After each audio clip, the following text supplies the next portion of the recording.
We're a cast of thousands this morning. We're not normally as big as this, but there are reasons for it, I'm sure, and that will become clear. But welcome everybody to the Public Accountability Board, and a particular warm welcome to the High Sheriff, Barry Eldridge, who's on my left. Good morning. The High Sheriff is here partly because that's what High Sheriffs do. They have to get around the criminal justice system and the policing world and so on. But also he's interested in one of the items, the homelessness item, which Stuart will be presenting. For Barry's sake, perhaps we could go round at least the inner table. Oh no, we can do it with everybody and say who we are. So Alan Billings, Police and Crime Commissioner. Michelle Butchery, Alan's Chief Executive. Erica Redburn, Head of Governance, LPCC. Kevin Wright, Scrutiny Officer in the Police and Crime Commissioner's Office. Dawn Palin, Head of Public Protection Governance. James Bradley, Head of Crime. Paul Curry, Lead from Neighbourhood Policing for Sheffield. Councillor Jim Stanky, I'm the Cabinet Member for Neighbourhoods and Community Safety. Stuart Barton, District Commander for Sheffield. Steve Watson, Chief Constable. Mark Roberts, Deputy Chief Constable. Nigel Hillen, Director Resources. Carrie Goodwin, Head of Corporate Comms. Alison Fletcher, Office Manager, Senior Command Suite. Melvin Lynn, Chair of the Joint Independent Audit Committee. Andrew Lockley, Chair of the Independent Ethics Panel. Sally Parkin, Business Manager for PCC. Michael Clemenson, the PCC's Chief Financing Commissioning Officer. Barry? Barry Eldred, currently High Sheriff of South Yorkshire, 2/3 of the way through my year, so I welcome the opportunity of being here. Thank you very much. Shall we do the back rows as well? Good morning, I'm Tracy Webster. I'm one of the two Community Engagement Officers within PCC. I'm Lindsay Jordan, and I am the PA to the Commissioner and Michelle. Lindsay's new, and so just getting the feel of the ropes, and Tracy's observing too. And over here, yes. My name is Steve Hart, I'm a PCSO for Sheffield City Centre South Yorkshire Police. Good morning, John Mallows, I'm the Sheffield Central Neighbourhood Inspector of Sheffield City Centre. Tell us who you are, Paul. I'm Paul Whitehouse, I'm a reporter. My material's available pretty much to anyone who wants it in South Yorkshire. And I'm Alan Carter, I'm an independent member of the South Yorkshire Police and Crime Panel. Thank you very much. You're all very welcome. Can't believe there are any apologies after that, but there may be. So, June, is it? Yes, Lauren Pulteney, ACC Pulteney, ACC Hartley, ACC Fulbert. Okay, thank you very much. Item 2, just to remind you that we are being filmed by Sam over there, and if anybody doesn't want to be filmed, they should leave the room now. Announcements, I don't think there are any. Public questions, I'm not aware of any. Urgent items, don't think we have any. Item 6, don't think we've got anything to be discussed in the absence of the public. We're doing quite well on the agenda. Item 7, don't think there are any declarations of interest, are there? Okay. Item 8 then, minutes of the last meeting, which was held on the 27th of November, pages 1 to 12.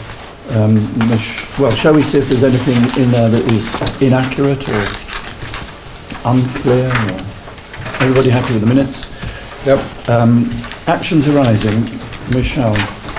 Pages 13 and 14. Most of them are discharged. Just whiz through them. So the first three, Commissioner, have all been completed. This is page 13. This is on page 13 of the pack. Action 351 was for our office to work with the FUDS in terms of the questions within the Your Voice Counts survey, and I know that work's ongoing, so we should expect to see some results coming through in the next survey when it's analysed. In terms of Action 352, that talks about the efficiency, effectiveness and value for money report to be concentrated on a few areas, and in the refresh of your Police and Crime Plan, Commissioner, you've got a section that sets out exactly what you're asking from the force in terms of value for money for policing services. And finally, Action 353 is about the force supporting the office in terms of the precept consultation, which we'll be talking about later on in today's agenda. Okay, any questions? Or? Thank you very much. PAB work programme, item 10 is really for information. Yeah, there's Just to note that we are shortening the PAB agenda from January, subject to assurance mapping exercise, which Erica is leading with forced colleague support. So at the moment, January's work programme or agenda will have forced performance on it and PCC decisions only. I've spoken to DCC Roberts around the forced performance heading, and we've agreed that the district performance reports will come once a quarter. And the decisions that you are asked to make will be made here unless they are absolutely urgent between meetings. Okay, thank you very much. So moving on then to the next section of our agenda, which is the Police and Crime Plan Delivery 2018-19, and we first of all have a presentation, item 11, on homelessness, and you have some PowerPoints, some slides. We don't normally allow PowerPoints. But no, you're very privileged. I have an acute medical condition that prevents me watching PowerPoint, but we're happy to be in your hands today. Okay. Thank you, Commissioner.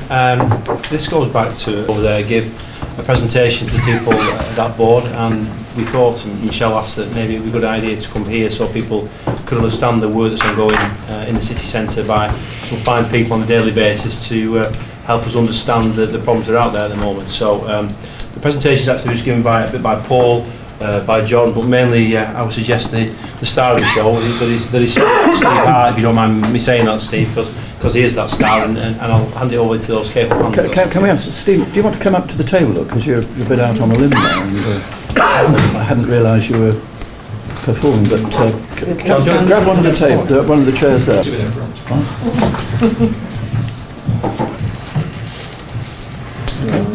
Okay. I'll just quickly introduce John and Steve. Just really grateful for everybody just to listen to this presentation. I'm immensely proud of the work that these two are doing in Sheffield City Centre along with our partners. We've presented this now to a number of different forums, to various elected members in Sheffield. We cross-reference our work here across all the other core cities. I think if people have seen and visited some of those other cities, they will see that actually in Sheffield we've got a very, very good relationship, very good working knowledge of the people that are homelessness in terms of finding support in the various different agencies. And also we find that people do come to Sheffield fleeing from various things elsewhere in the UK, and Steve has got everybody down to first name terms, and it's a pleasure just actually going out as we did recently. Myself and Councillor Steinke did a bit of a walk around the city centre just to look at that. So without further ado, let me hand over to John and Steve, that are actually the stars of the show. Morning all again. You'll be glad to know I won't be talking too long, as the already been outlined. Steve is the star of the show. He's our subject matter expert at the street level around the subject issues we discussed. I know this has been sort of badges homelessness. For us in the city centre, it's a lot more complex than that. It's multi-layered. So yes, homelessness, critical important to our subject matter. It has lots of overlaps. So we've turned this presentation looking at addressing the problem street culture, and while we turn to that, we will come there obvious, but okay, I won't be talking too long, and Steve will be giving you his input. So what do we mean by the term problem street culture? These are some of the subject matters we see in the city centre on a daily basis. So we see begging, people who will frequent Fargate, will frequent Moor, will frequent High Street, will see that. Picture which will be replicated up and down the country. It's a social issue. Rough sleeping, homelessness, which Steve will look at in great detail. Again, at the heart of that is vulnerability for us. It's about vulnerable people on the streets. How do we, as a neighbourhoods team, address that matter from an engagement perspective, from a problem-solving perspective, but critically a demand reduction perspective? That's why we are here as a neighbourhoods team.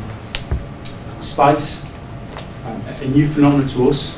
We are still understanding that market from a consumption perspective, from a supply perspective, from a cost perspective.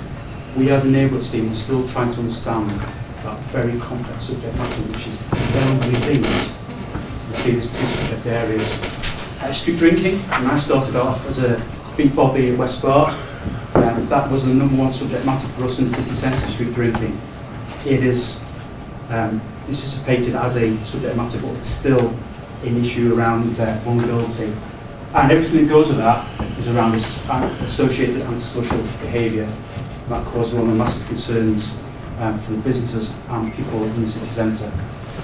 So broadly perceived, we view those activities as likely to cause harassment, alarm and distress to other members of the public, whether you're visiting the city centre, whether you live there because there's a strong population now living in the city centre, or whether you actually work in the city centre. So why does it matter to us, from a neighbourhood's perspective, why we should be addressing these subject matters? Well, I've already outlined the local businesses view it as a key issue in terms of the economic regeneration of the city. In recent weeks, we've been holding specific business forums, inviting all the businesses to come, to listen to the work that ourselves and partners are doing, but critically how they can assist or contribute to addressing the matters we're talking about today. And it's been a massive success, and we plan to have some more in the new year. Public safety, so everybody's familiar with signal crimes, a concept developed by Martin Innes. People feel they are not safe in the city centre if they're seeing these associated matters taking place. It sends out a signal, I don't necessarily want to come to the city centre, I may go somewhere else. There's a reputational risk to Sheffield if we don't address these matters. So we'll see the front page of the Star, you'll see the national headlines. So from a reputational matter, it's critical importance we address it from a city centre perspective. It's also critical for us a demand generator. It consumes over 20% of our demand as a city centre team. So it's important from a demand perspective we address the subject matter. But I mentioned about vulnerability. That for me is the number one subject matter and why we should be addressing this.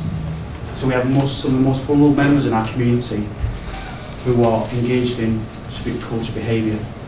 And it's important that we try to problem solve that. We try to prevent those issues coming to the fore. They have complex needs and issues. It might be mental health. It might be drug abuse. It might be alcohol abuse. They may also be victims of crime themselves. So we need to view them as victims and also at times offenders. And there's educational and employment challenges. So again, from a problem-solving perspective, can we get these individuals back into mainstream education? Can we do employment? So we're working with teams like the Yorkshire project, we're working with the Ben Centre to try to put them back into so-called mainstream challenges. So for us, that equals a neighbourhood priority, and that's one of the number one priorities for the city centre team. That's why this subject matter is so important for us as a neighbourhoods team. Steve, up to you. Morning. Homelessness, that's what we're talking about just now. First thing we need to try and get into people's thoughts and minds is we address everybody we see on the street looking like a vagrant as being homeless. What we invariably find is that they are not. Some are homeless, some are children who rough sleep on the streets because they don't want to access help that's available for them. Some are just blatantly begging and pretending that they're homeless. But when we turn to all as homeless, and this is a national problem, people say homelessness is going through the roof. It's actually not. It's not really increasing visibly. It may well be behind the scenes and people are becoming homeless, but then they're being rehoused and they're never seen. We're talking about people we see on the street. And we're not talking about huge numbers in Sheffield, we're talking about between 30 and 35 individuals. To put it into context, over the last 12 months, I've walked up on the streets of Sheffield 142 separate individuals, which at first view sounds frightening, 142, but when I tell you that over 100 of those people I've not seen on more than 4 or 5 occasions because they've been signposted into help that's readily available to them in Sheffield. There's various agencies that are willing to help people and get them into housing, get them into rehab. We don't see them again, but we do see the same 30 to 40 people day in, day out that are for whatever reason refusing to access help. You then look at reasons why they might be refusing to access that help. Of that 30 to 40 people, 90% of them have got drug misuse problems. That might not be the same nationally. I can speak categorically for Sheffield because I catalogue all these people, I engage with them on a daily basis. I have been doing for a number of years now. So I'm speaking from a position of knowledge when I say that the vast majority of the people we've got regularly on the streets have got drug problems. What we need to do is tackle those drug problems. What we're not doing as a city is helping ourselves by people giving money hand over fist when people are begging.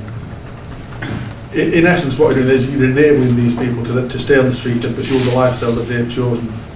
I start at 6 o'clock every morning and I go patrolling the streets of Sheffield and I engage with people asleep on the streets. Because I've been doing it for so long, I get to know them. In essence, I'm a community sports officer and they are my community in essence because they're the people I see on a daily basis. I'm probably the one constant in their lives because between 6 o'clock and 8 o'clock they're going to get a little tap on shoulder and a morning what we're doing and where we're going from here. These people can then, if they're new to me, will be signposted into services. And luckily, as I said, the figures show that the system works. When we're getting 75% of the people we find who are being taken out of the system within 4 or 5 occasions, system works, but what we've got is a hardcore that we're not dealing with effectively. What I then find is that these people are all, as I said, the drug addicts, they're begging to fund a habit. People beg for various reasons. It might be the alcohol, it might be the drugs. It's never for food because they can get free food in various locations in Sheffield City Centre. They can be housed by the council, they can be housed in crash pads, we've got emergency shelters, all of which are offered on a daily basis. I actually go out with various support workers from different agencies in the morning, take them out and introduce them to people. And I hear what they're telling them when they'll abuse them and tell them they're not interested, they don't want to, because they don't want to change their lifestyle, because they don't need to. If you've got somebody who can earn in excess, and I'm not exaggerating when I say that some are earning in excess of over 100, 150 pounds a day, why would you go and sleep in your bed at night and you might be warm, you'll get up next morning and if you're a drug addict you're going to be rattling, you've got no money, you need to then go out. So there's the sleep on street, we've got a nighttime economy that's active until 4 and 5 o'clock with students that are going in all nightclubs. These people know that and that's why they won't return to accommodation. They get issued the taxpayers for accommodation for more than half of the people you'll see on the street who are choosing not to go back through the night. They'll go back the next morning, 10 o'clock, and they'll sleep through the day to then come back out again all night. People see them with the sleeping bag and in dishevelled clothes and just say, oh, these people are homeless, what can we do for them? You're not helping them by giving them money.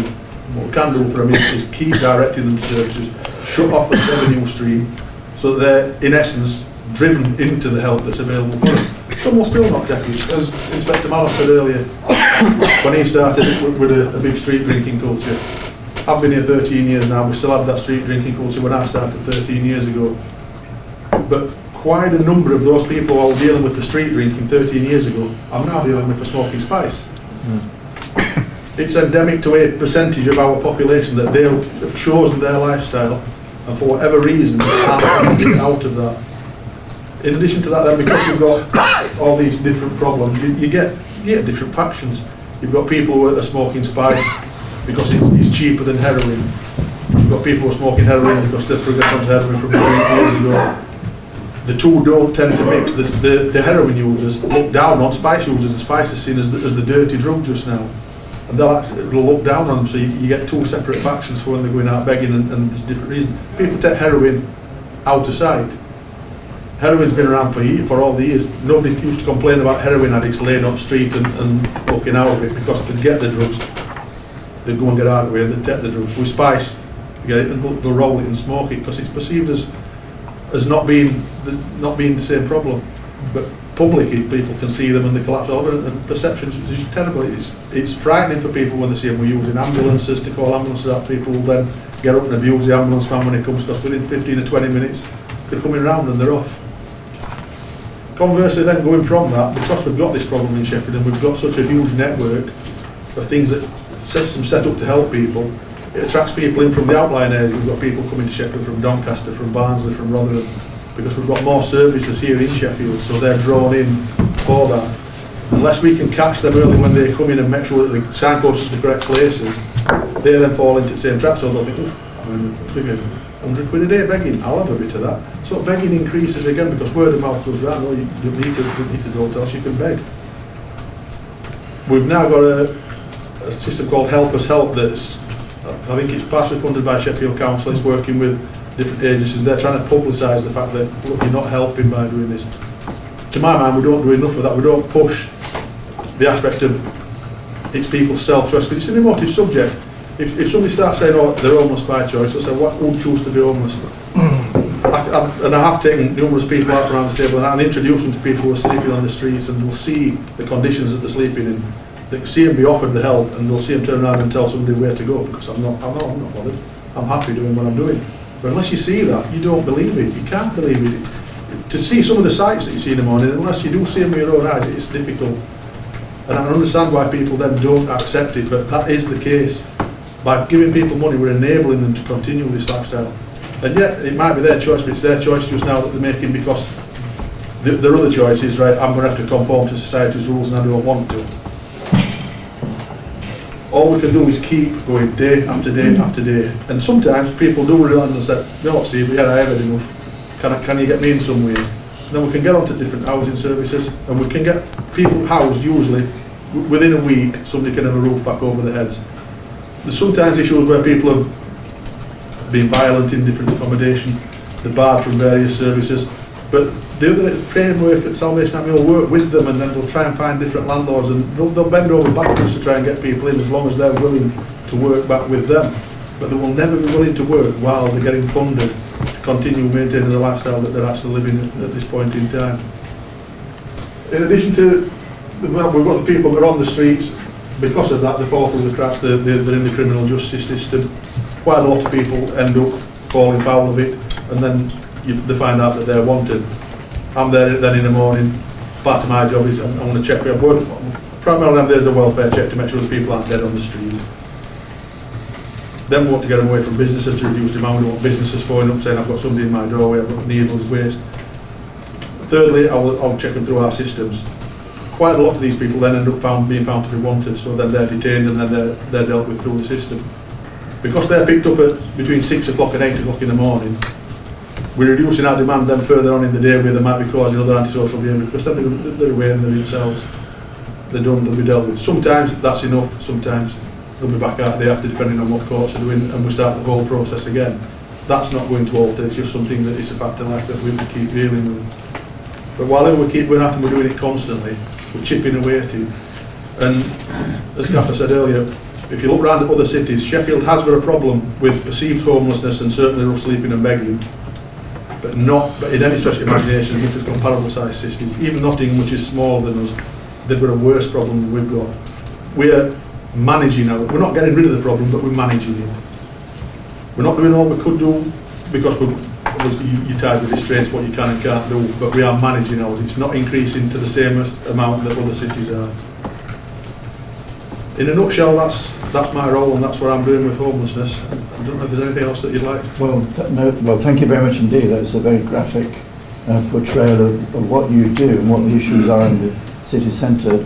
Councillor Stankey, I don't know whether you wanted to comment from a Sheffield City Council point of view. Yes, thanks, and thank you for inviting me to the table.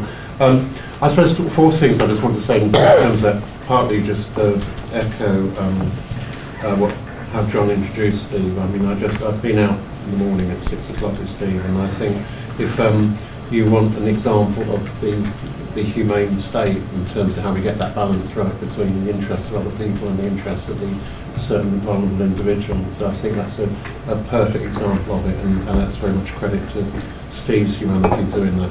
So but the 3 kind of specific things that I also want to say is that I think the issue of begging, and it's a real issue I think for us about the city centre, about how we get that balance right. And the fact that, as Steve's outlined, people giving to begging, people begging with the assumption that they are homeless, and I think that's an assumption that is quite difficult to challenge sometimes, because clearly there may be people homeless with begging, but certainly there's a well-documented cases where people aren't. And if it's the ways of deterring begging, and the help us help is one way of doing it. My personal view is I think we need to be kind of more focused on the damage that's actually done. That you think that you're giving and you're doing something good, in actual fact you're actually causing someone harm. And I think that it's quite a hard message sometimes to get over. But I think that certainly the universities, I think both universities are keen on focusing on that.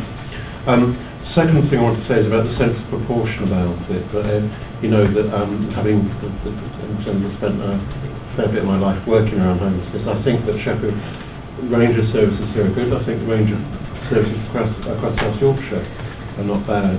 And we need to kind of work within that sense of proportion really, and not get distracted by things that somehow that was an out-of-hand problem, like I'll probably use example tent city, the idea of putting up tents, you know, somewhere that, because this is a homelessness crisis. It's not a crisis, it's something that different agencies are working towards a resolution, and we need to kind of continue to have that work towards that resolution with a sense of proportion.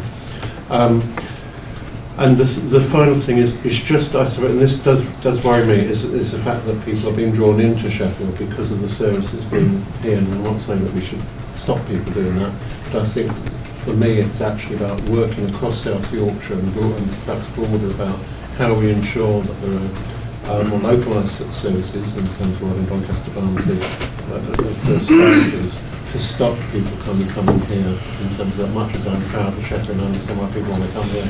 I think there's a wrong reason to come here because there's actually homelessness services here. So that would be my start. Thank you very much. I see there's another slide up. Is that your final one, John? There's a few more there. Oh, okay. Well, do you want to keep going then? This time, I think this is some of the data, isn't it? Yeah. This is data that's been collected throughout the year on everybody that I wake up. Obviously, I'll then check them out with the history, and you'll see that when we're looking at begging, for instance, 75% of the people that have been engaged are actively also begging, which would infer that begging is drawing people into the street life. Substance abuse, as you can see, is 92%. Vast majority of it is drugs, 5% alcohol. We've got 3% who aren't using anything at all. These are people who tend to have fallen through cracks back either at home or marital side, fallen down. They accept the help that's on offer straight away. Don't come on any other figures. They're in and out in essence. The system works for them because they're willing to access it. They've not got anything stopping them. They're not got a habit to feed. They've just fallen foul of their living condition and they need to move in. And then if you look at the occasions of people found us sleeping, 60% of the people have been found on less than 10 occasions. 28% of them between 11 and 30 occasions. This is throughout the year. These is the yearly figures. And only 12% of the people have been found on more than 30 occasions. And as I said, that's the hardcore. They're the ones who aren't bothered about their health. They're not accessing it. They're choosing to live the lifestyle that they're living. Those figures, they're the pretty hard-hitting figures because people will assume, I mean, I spoke to somebody this morning who says, oh, I've seen you doing this in the morning. There's hundreds on them, isn't there? I said, well, no, there's not. And the perception is that there are hundreds of people out there and they're not. It's the same people that are getting moved on from one location to another. They'll choose different begging locations on a night time from a daytime because of where the footfall is. On a night time, begging tends to happen up on West Street. In the daytime, it's in the shopping areas. But it's still the same people that are begging in different areas depending on what time of day it is. We've got people who are begging for almost 20 hours a day and then they'll get their heads down for 4 hours because they've got horrendous habits. But then on the flip side, there's people just that give them occasion 3 weeks, and this is not anecdotal, I've witnessed this with my own eyes. We're walking across the 2 beggars at the top of Fargate who sat outside Yorkshire Bank, just at the top of Christmas market. I've seen them from just walking across, started talking to them, and a gentleman came walking around the side, bent down, obviously gave one of them something and got up and walked away. As I'm still walking across, I see this young lad here, I'm saying young lad, he's younger than me, in his 40s, and he's counting. And I says, how much has he just given you? He says, I don't know. And he's still counting it. And when he's done, he says, 500 quid. I says, what? He says, yeah, he's bent down and he says, Merry Christmas. That lad is now sat there every day. He'll not shift because he thinks it's going to happen again. And people just don't see that sort of thing. It's scary. I mean, they got up and disappeared that day. I didn't see him for another 3 days, the 2 lads that were in question. Happily arguing away about who he'd given it to and now it's for both of us. That argument. But people are getting that kind of money, usually not in one lump sum like that, but that's what they're getting. I'll go and wake people up in the morning and they'll have the little cup or the hat outside them and there'll be 20 or 30 quid in it first thing in the morning, at 6 o'clock in the morning that somebody's stuffed in as they're walking past, drunk, maybe going home, coming to work off bus. That's what we're up against, and it's educating people. It's difficult to tell people not, it's your money, you can do what you want to do. And especially somebody in uniform saying you can't do that with your money or shouldn't do that. I mean, nobody wants to listen to you. I'll do what I want, and some will do it just to spite you. We had an issue with students before. It was a little bit of a rite of passage. There were photos going on Facebook where squatted down outside at beggar, gave him 20 quid. And it's getting the message across that that's not helping these people. They think that it is, and it's worse thing in the world from when you were stopping it. And some of them will hate the very ground that I walk on when I'm coming across, because they see it as I'm taking their earnings away from them. But in essence, it's killing them. And it's going to be me that then finds them one morning overdosed on the street or freezing in the doorway. And it's just getting that message across to people. It's not, you're not helping people by giving them money on when they're on the street. It's not like it used to be, where you got your old-fashioned knight of the road with his knapsack on his back. There are a different class of people now that are begging, and they're begging to fund the habit, because they don't need to beg to get the housing, they don't need to beg to get the food. With beggars that don't even claim benefits, and they'll say they've been sanctioned because they know that's supposed to be students, or have been sanctioned. Oh no, you're not even claiming your benefits, because they will not go in and fill the paperwork in, they will not go in and sit there. So we take benefits agency out, that's the rule I take out. When I take benefits agency people out, I take council out, housing out, because they won't go in and try and access the housing, so we take it out to them. And they still won't do it. Steve, we'll have to ask you to whip through the rest of your slides, because we're being pushed a bit for time. Yeah, this is obviously Steve's work's been celebrated in the highest circles of what one stat has not produced is that Steve's actually detained 70 plus people this year for a variety of offences, most notably people who have failed to appear in court, people who have been circulated as wanted. So yes, engagement, vulnerability, but also preventative enforcement as well. And his most famous story is he identified some armed robbers in Wales. And he still circulated, and he identified those individuals, and they have subsequently arrested and received lengthy custodial services. So, fantastic member of my team. I'm very, very proud he's part of my team, but also just very proud that he's a member of South Yorkshire Police Force. Bravo. Good. Is that the end of your Yeah, I've got slides up, I'm very conscious. Yeah. No, thank you very much. And thank you, Steve, for what you said. Are there any questions or comments, Brian? You don't have to. No, I'll take an opportunity while I'm here. Clearly, what you've said is what I've learned during my 8 months so far, talking with a number of people, and particularly with many of the agencies who are working with homeless people. It seems to me that one of the most fundamental things that we can do at fairly little cost, if I had any power, which I don't, but would be, frankly, a massive advertising campaign in every shop, pub, club, and wherever, just to stop the giving of money to people in the streets. I think it has to be a bit like a no smoking campaign. It's a no giving campaign, and I think that would resolve part of the issue. Clearly, they will find another route through, but I think it has to become an antisocial action in itself to give to people who are begging, because it's just encouraging the problem. Mark? Just an observation, because there's a clear nexus here, isn't there, between Sheffield's a big place with access to money through begging, so it's an attractive proposition, and it's also got excellent support services. One of the ways we could seek to break this is by reducing the ability to beg and get the money, by making Sheffield less attractive, by taking sanctions against the beggars that mean they can't get the money.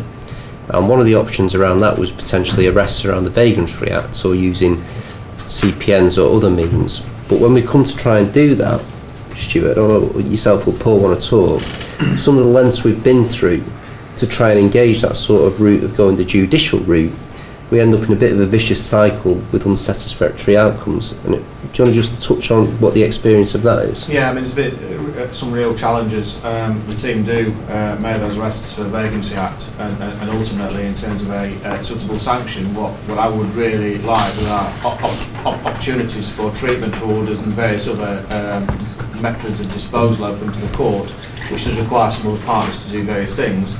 But actually what we're not getting is that support through the courts to do that.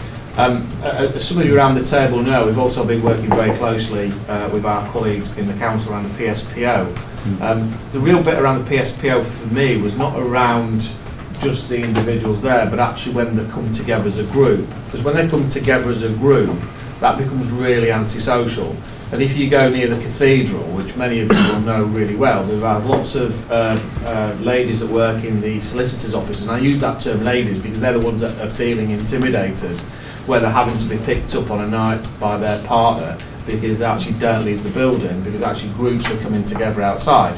And whilst, you know, as the police we can use some of our powers, a PSPO is actually something that we think will be beneficial. But the point is that actually if we have a PSPO and we use the existing acts under the vagrancy bit, we still need the courts to support this.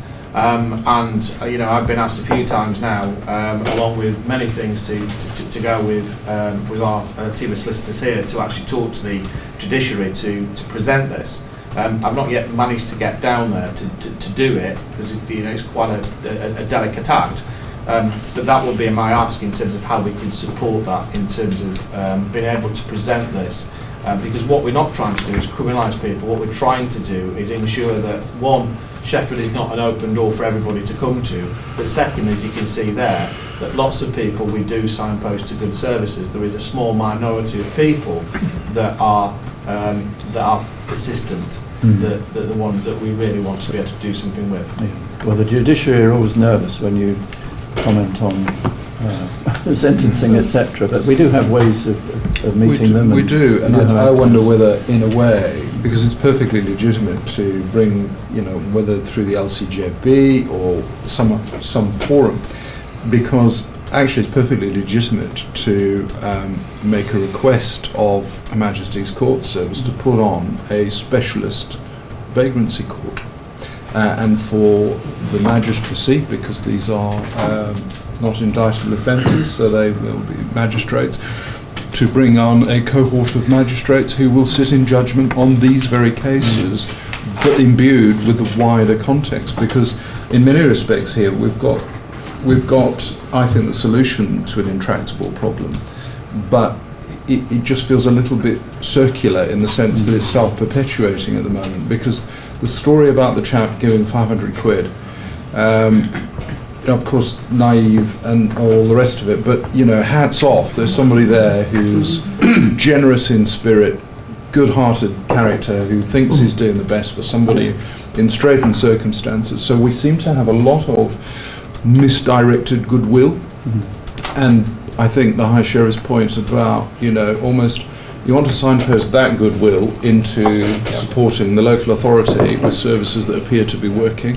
We need to sort the wheat from the chaff, because, you know, a lot of these people are basically just taken to a life of begging, and they don't need to, and that's perhaps the Deputy's point about bringing that other piece of balance to it.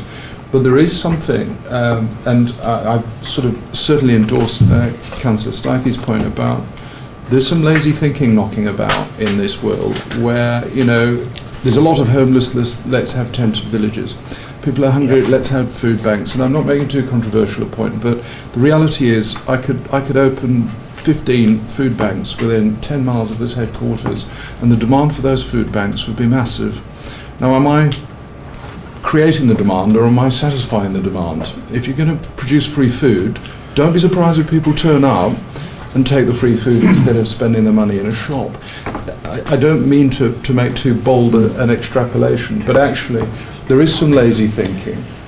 The only point that I would make, and I think you're absolutely right to point to 90% have drugs problems. Of course, some people have drugs problems because they have mental health issues, and some people have mental health issues because they take a lot of drugs. And that's one thing that we touch on in too much detail. I just think that for some of these people, it's clearly not a rational decision. So you could argue that some people are rationally choosing to beg because they can make decent money out of it and they can feed a drugs habit. But some people are not making rational decisions because they have severe mental health issues. And that, to me, seems to be another leg to the response. Michelle?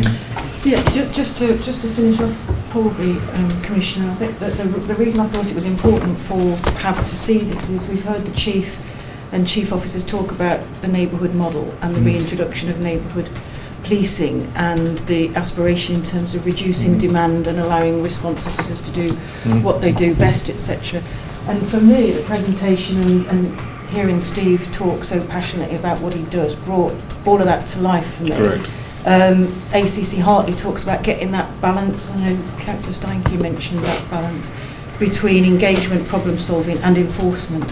And what struck me about Steve is the humanitarian side of policing, that you start on a spectrum of trying to signpost people to services, thinking about them as a vulnerable person, and enforcement is the other end of the spectrum and the other end of a policing job, and it just brought the neighbourhood model to life for me. So that I think that's... No, absolutely, I totally agree with that, and I thought it was a very good presentation, and thank you very much indeed for that.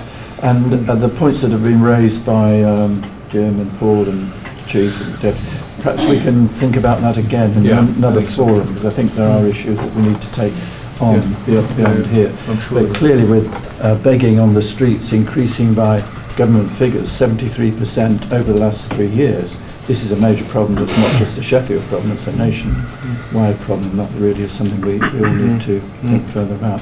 So thank you very much indeed. That was great. Thank you. Thanks. And you're very welcome to stay or indeed to go and do your bit in the city centre if you want.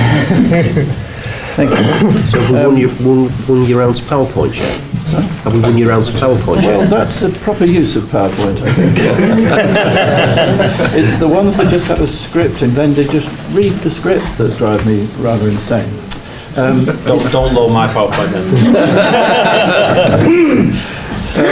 So thank you very much indeed. That was item 11. There are some mince pies around the I'm going to say they've got spice in, but that may be giving the wrong. They are Christmas spiced mince pies. Do help yourself. We're going to take item 17 now, I think, because I'm not quite sure what the reason is, but we're going to take it. Mel, is it to allow you to get away? Okay. So this is pages 57 to 62, and it's Mel who's going to introduce it. So I've got an understanding that everybody's had the report being circulated prior to this meeting. And this is really an update report from a report that was provided in June in relation to providing assurance against Section 11 of the Children's Act around South Yorkshire Police's responsibilities in relation to safeguarding children and promotion of child welfare. The purpose of this report today is just to provide an update in relation to that and just to raise some key matters that I'm sure we're all aware of, but I think it's really of note at this meeting. And the recommendations of this report is really for people just to note the contents of that reassurance report. So I'm going to provide an overall summary and then take questions if that's in order, sir. So, as was detailed in the last report, we have an ability and a need to update yourselves and the Chief Constable in relation to providing assurance about how we contribute to the safeguarding of children and promotion of child welfare. There are going to be some changes in relation to the way in which we do that in partnership as we go forward.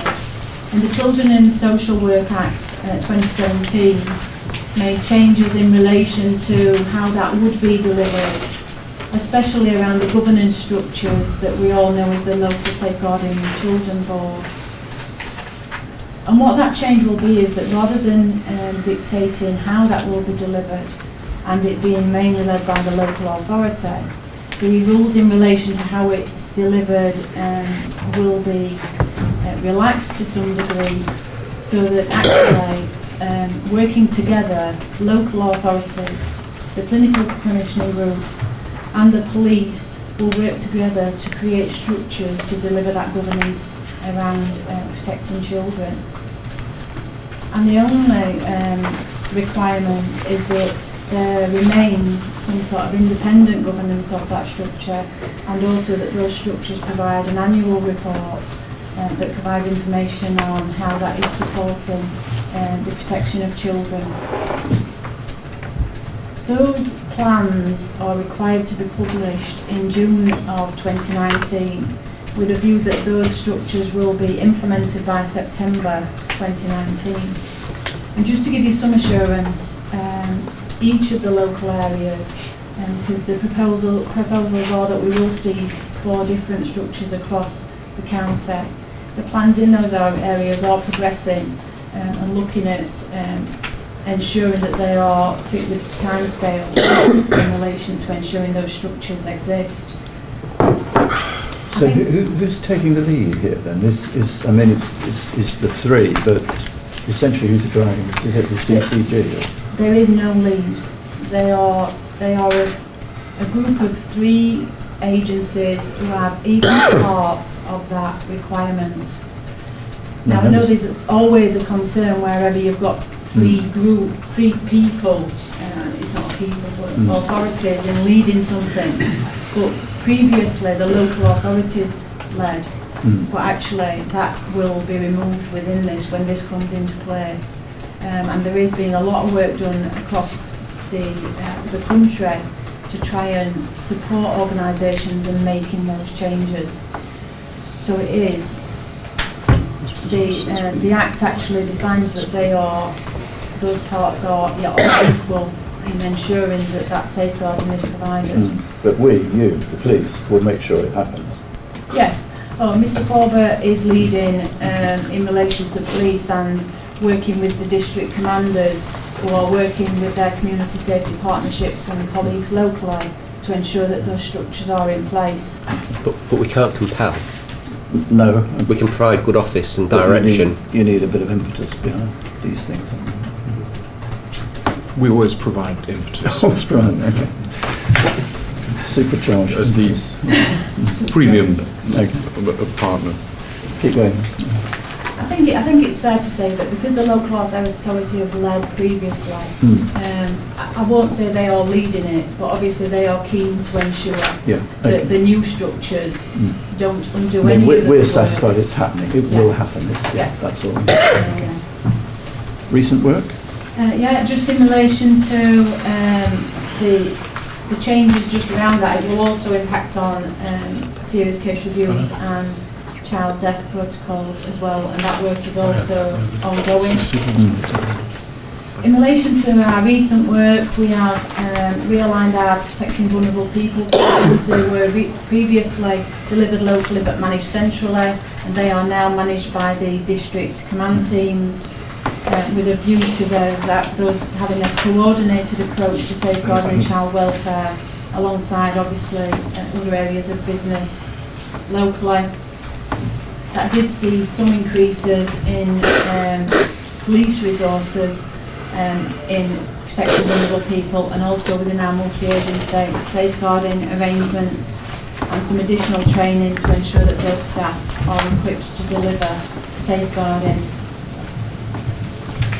We also, in relation to some of the ongoing work, are looking at working closely with the local authorities in understanding child neglect and the thresholds for criminal child neglect and working to ensure that children are kept safe, and also aligning criminal exploitation of children alongside what we've previously focused on, the sexual exploitation of children, with the recognition that children are exploited not only within their communities but sometimes across borders, which people will have heard referred to as county lines. And that's when children are exploited to undertake criminal activity for usually organised crime groups.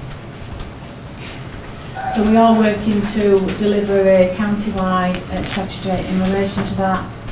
A lot of good work has also been done in relation to establishing groups for female genital mutilation, and we've had 17 female genital mutilation protection and prevention orders issued by the court to prevent that abuse taking place.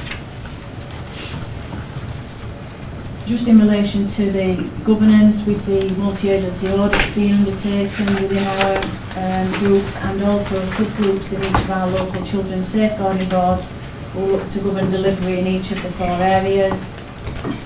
In South Yorkshire Police, we're looking to increase the understanding and learning of our staff to professionalise their delivery, and that includes working with Sheffield University to offer a postgraduate diploma in vulnerability and supporting staff who've already undertaken that in fulfilling a master's degree in the same area.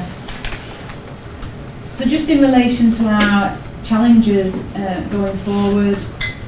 As we are all aware, the demand in relation to child protection and child abuse and protecting children continues to rise, and we work very hard to ensure that our resources are managed to be able to support those structures.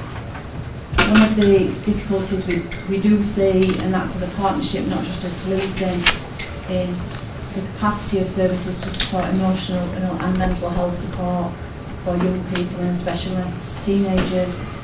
We're also doing a lot of work in relation to the children who suffer significant numbers of missing episodes, which puts them at risk while they're not in appropriate care.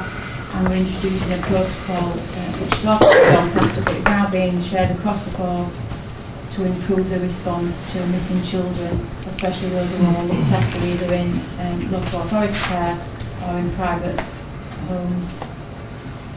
On top of that, one of the pieces of work that we are also working on is the adoption of Encompass. Encompass is a structure whereby schools are notified in relation to domestic abuse incidents which take place where there are children in that household.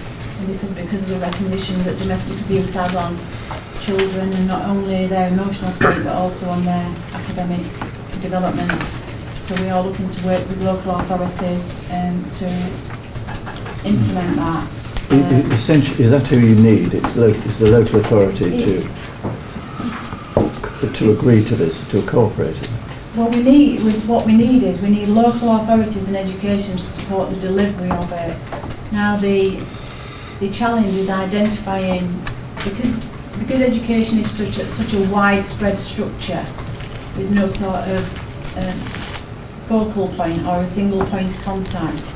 It's actually just working out the practicalities of delivering that. And at the moment we're working with the local authority, child safeguarding. Is this because schools are now mainly all academies and therefore, and there isn't a local authority clout in quite the same way that they used to? No, not the same way that they used to have. Now, education is really welcoming of this being implemented and receiving the information. It's working out the resources that are required to be able to move that information along to the right people and in the right way. So we're just working through identifying those resources within each of the local areas to try and support that mechanism. Any questions? Thank you very much. Are there any comments or questions on I just bring just a couple of bits of emphasis. I think it's already been touched on, but only very briefly. One, the broader function is operating to a very good professional pitch, and that will be sustained notwithstanding the changes to governance. Your point is well made. We may have 3 equal partners, but we are always determined to produce the impetus behind these things, and we will continue to do that. Mel has made the point that given the investigative sort of review and the return of PVP resources to district, there is a really effective central coordination element which works within the DEPS portfolio to mitigate against the risk that we end up having a 4-way sort of postcode lottery. So, that by definition was one of the benefits of centralisation, is that it was done one way across the whole county. The benefits of returning it, of course, you have localised resources that have a foot in geography. We need to mitigate the risk that starts to look differently, and that, I think, is being effectively done. And similarly, the point about vulnerable children in the looked after system, kids are going missing frequently. One, that's a really big demand driver for us, and again, going back to the point you previously made about neighbour policing, and some of the benefit of that, of course, is to deal with the demand element of that. But in this case, demand equals threat, risk and harm too, and actually reducing the number of people who become vulnerable to being exploited must be the best thing that we can do, rather than simply being as professional as we are at dealing with these things after the fact. And it is the preventative element and it is the early intervention element that will continue, I think, to become more and more prominent in our approach to this. Absolutely. Okay, I think that's everything. Some of these points may be touched on in the later report as well, but thank you very much indeed. Thank you. You can sit away. You should call me sir. The police officers. The only people who call me sir are my wife and my children. Quite right. So item 12 then, the force performance Sheffield District summary. This is pages 19 to 44. Yes. I'm going to take my leave. This is becoming fascinating, but of less relevance to me, and I leave it to the experts around the table to understand what. Well, it's very good to have you here, and very happy Christmas. Thank you very much, and to all of you, a very happy Christmas and a crime-free 2019. Thank you very much for your time and for your hospitality.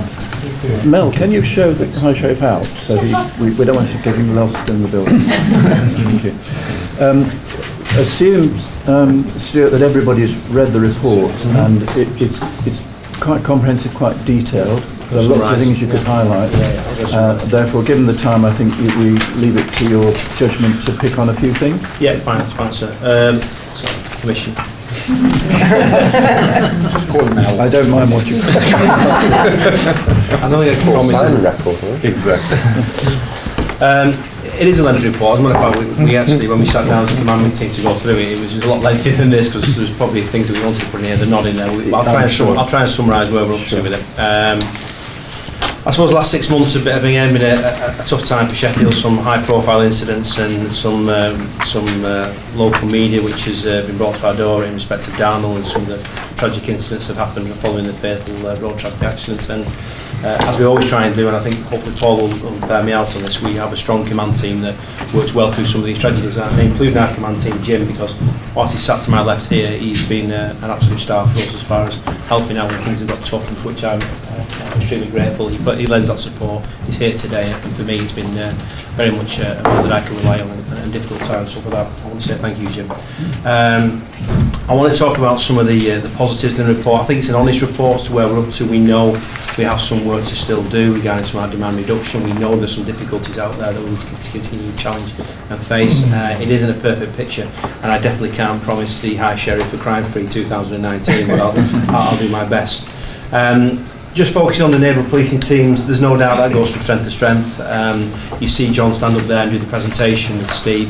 There's another 3 neighbourhood inspectors out there who are doing exactly the same, and some of the return around demand reduction is very much there to their enthusiasm and energy that they put in on a regular basis. And there's one thing that South Yorkshire should be proud of over the last 12 months, is the way those neighbourhood teams have become embedded across not just Sheffield but also the other areas as well. Paul sat to my left, and he should take a lot of credit from the work that's within the sections around engagements and neighbourhood policing teams. In particular, the Manor and Arbthorne team that this year got volunteered for or selected for Team of the Year. That just wasn't by myself or Paul, that was actually selected by the people from other teams. Peers selected that, and Martin Simcock on the Manor has done some fantastic work around not only enforcement but engagements as well. I think one of our strengths at Sheffield has been our engagement. You can look at the section there within the report where we're up to regarding social media, etc., and Paul has volunteered to take on a piece of work on behalf of Mr. Harley to maybe cascade some of the things we're doing in Sheffield across the other districts as well, and use that expertise of what he's got in this area of business. When we talk about demand reduction, you look at some of the graphs and some of the premises. We've made some real inroads in respect to the likes of McDonald's, Tesco, Sainsbury's and other places. Sadly, that's not been the case around Northern General Hospital. It still means it's a real challenge for us. It's something that Paul and I talk about on a daily basis, about how we can stem the flow of incidents that are reported to us. We have some ideas. There are ideas that we're going to discuss with Kirsten Major, the Chief Exec, early in the new year. We're sitting down with her to talk about the possibility, Paul's already had discussions around a funded officer, but more so around their own security and how they can take away some of that demand before we actually report it to us. We do some comparisons around other places in the country, such as Birmingham and other places. Have they reduced their security? Is that been one of their savings measures? Or? No, they haven't reduced. I think we will go and argue the point that maybe there's room for some improvements around the numbers that they have. Again, there's 2 trusts, so we have to balance that where the demand's coming from. Our conversation with Kirsten, and I don't want to talk about this openly here because it's obviously an open meeting, but is around how she sees that going in the future, so we can have an honest conversation. Mr. Hartley's kindly volunteered to help with that as well, around bringing in Doncaster and Barnsley, maybe chief execs, and look at a broader picture around the strategy about dealing with hospitals, so that will be helpful. But they are listening to us. What we need to see though is that downward trend around Northern General Hospital in particular, for two reasons. One, because it's clearly the highest in South Yorkshire, and secondly, the debt brings it up on a regular basis for me, and we're going to do something about it, so it's as simple as that. So that dedicated police, but that's a Northern General. Northern General, yeah. Again, we've still got to work through the finer detail on that, but it is an option that's been put on the table. You talked briefly about missing from homes before, sir, and you're right. We've some of the work that Paul's done with Carly Speech, the Director of Children's Services, has been fantastic. In the new year, we're going to create 3 new hubs which will look after some of the children's homes. They'll contain speech therapists, psychologists, police officers, social workers, with a view to looking after and try and help the 6 or 7. It is only small numbers of young people that are being exploited, and there's no doubt about it, and we need to do more for. And I'm hoping that in the new year, the creation of these hubs and the work we're doing and the governance around some of these young people will definitely see them into more supported accommodation, and not only that, but our demand will reduce in respect of requests for our attendance. We spoke briefly last time about buddy tags, and Michelle, you mentioned this, for us to come back this time, but that's moved on from strength to strength. We currently have one person who's actually wearing a tag today, a prolific burglar, volunteer, and we've got 4 tags to be allocated out in January afterwards again, prolific burglars who have volunteered to put themselves forward. So it's a piece of work that I think in 6 months has definitely seen some traction and a positive outcome for us. Again, just briefly talking about some of the work around the partnership, myself, Jim, and Paul, and Alan at the back, who sits on the community safety panel with myself, will hopefully hear me out in the fact we are trying to recreate the way we do our business within our community safety panel, more focus on the themes that we have, and it's in particular about how we invest some of that funds that you give us kindly every year to how effectively are using that. I think we've got buy-in, Jim, would you agree, to the way that looks? Paul sits on our silver group, and I think it helps you with directions to what we want to do with it. But again, the whole community safety agreements and partnerships is something we want to try and look at going into the new years, that we're more effective instead of just funding things that may have been funded for many years without any real rigor as to the outcomes we're getting from That's really good to hear, because I think a lot of that funding is, as you suggest, historic, and it hasn't really been seriously examined in my view for a while. So, yeah. It's something we need to look at. I don't intend to go through each of the NPT updates. All to say is that I sat down with Jim before we came in here today, and some of the work around Sharrow in particular and other places where we've had some real difficulties has been tremendous.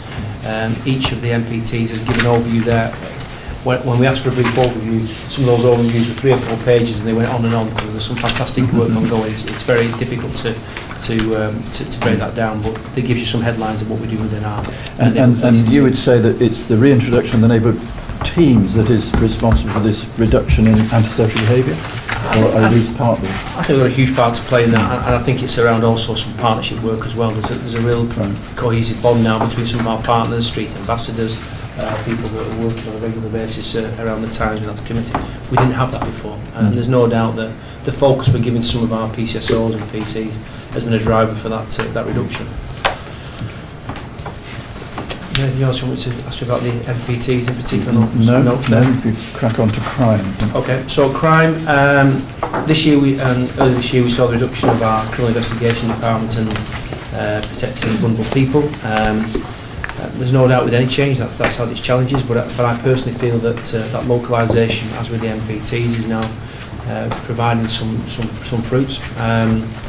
Within the CID in particular, around local ownership of investigations, some serious investigations, and within the PVP, that real context of who's living on neighbourhoods, and so we have that touch as to the crimes that are being investigated. We've tried to definitely push forward the use of stop search within our communities as well. It's a kind of so can I just take you back to page 31? Yep. FGM, we touched on it with previous report, but I was interested in that because that just struck me as being rather not what the public would expect to read. I think that over the last 6 months we've seen the first forced marriage protection order taken out to protect 2 male victims. I mean, a lot of the work that Mel was talking about is actually driven through Sheffield, I know there's others across the district, but we've had a real push around this in particular. Again, it's not been without its challenges, and we've sat down with partners to discuss sometimes whether these are appropriate or not, but I think it's a real positive step for Sheffield. Obviously, Una looks after this side of the portfolio, has been relentless in the day we're dealing with our outstanding suspects and seen a huge reduction in the way we manage some of our people that are wanted. Scrutiny that I think will stand the test for anybody coming in with any inspection. We are aware, though, when we look at some of our crimes, that at the moment one of the key crimes for myself is burglary. We have seen a seasonal increase in burglary. We started to recognise this about 5 or 6 weeks ago. We've got a plan. Paul will hopefully endorse the fact that that plan is being driven on a daily basis, because we need to get back on top of some of those local people. I'm glad to hear that, because certainly 2 years ago burglary was not particularly a topic that was raised in community groups. Now it is. Yep. So there's clearly something happening out there. What's the longer term trend, do you think, if we... We always see a pick-up around this time, and we usually see a drop-off in January. I know there's a year-on-year thing like that, but if we look over a slightly longer period than we've got here, what does that... Where's the trend going? We're still below what we were in previous years. My concern is that, and with experiencing this, is that if we don't grip it now, that will continue to rise. We have several areas within the district that we're looking at. We have several offenders we need to manage. And I was having a conversation with you this morning, and we have a plan, and I'm hoping that we can stem that flow as soon as possible. I think nationally we probably saw significant reductions in burglary up until recent years. I think what we've seen is an increase. It's something that we've kept a focus on. We think it's important that you do investigate burglaries. I think aside of offences against the person crimes, it's probably the most significant thing that a family can suffer or an individual can suffer. So we actively still pursue burglaries, look at patrol plans for them. I think Operation Shield, which you've partially funded, is a demonstration to our commitment in our highest areas. So it's a crime that we've never taken our eye off, and we won't. Well, I suppose that's the reassurance we needed, that your eye hadn't been taken off the ball and burglary was creeping back up. But, I think we saw some significant improvement in the picture, probably kicking on from around about this time last year. I was concerned about some of the increases. We did put a focus on it, which has continued. So there is pressure on it, but certainly we view it as a serious crime type, and it isn't one that we would in any way screen out or not deal with as a serious matter. But these figures now include garden sheds as well as... Well, the definition of burglary was changed, so that it's burglary residential, which in effect captures anything on the residential footprint, which would be garages or sheds. Previously there was domestic burglary, which would be a house, and a shed break would be counted as a burglary other, but now shed breaks are counted within the residential element. Can we distinguish between a house that's broken into and a garden shed that's broken into from the figures, or are we now... Well, we'd have to do some delving into them, because so, we always want the best information possible, but what we have is mandated data sets from the Home Office that we have to report against. So we wouldn't want to do one set of reporting for the Home Office, one set of reporting locally, but the expectation would be, and it's another benefit of the neighbourhood structures, is that the local neighbourhood team will be aware of their trends, and they will know whether it's shed breaks or whether it is into an actual house. And that's something I'd really expect the neighbourhood teams to be aware of, with Stuart and the other district commanders chasing them, rather than me from command chasing them about that. That's a local element. I met the 3 new coordinators of Neighbourhood Watch yesterday for Sheffield, and I know Neighbourhood Watch at one time were very active giving safer locks for garden sheds. I mean, I hope that's something that Neighbourhood Watch will enter again if breaking into sheds is going to be a problem. Stuart, keep going. Just moving on to DA, I think last time I was here I said there would be focus around the work we're doing around domestic abuse. I think you've seen over a period of time, and rightly so, our arrest rate for domestic abuse has continued to rise. I have to say Helen Lewis has done a great job with this. She's really got a passion about making sure we're doing everything we should with this and driven it and that will continue because it is one of our major priorities that we need to continue to work on as a not only district but as a force. So I'm pleased with the progress in that area, as I am really pleased with the progress in Fortify, because if we asked about 6-7 months ago, we'd have had 19 people who are committed from various partner agencies to work together at Shepcott. I think anybody would say that that's as a result that we've really done well to achieve. Again, my thanks for that one goes to Una and the work that she continues to put in around that. I know there's positive steps to be taken. John Mothersoul and Jim are firm supporters of what we do. We are in regular gold meetings, silver meetings and bronze meetings, and some of the work we've done over the last 6 months around some of the arrests of offenders, which I'm not going to bring up in here, have been second to none, and I think we'll start to challenge any other city around what we're doing over the next few months. It's not there yet, there's things still we need to do. What's particularly impressive is, for example, we talked about Northern General Hospital.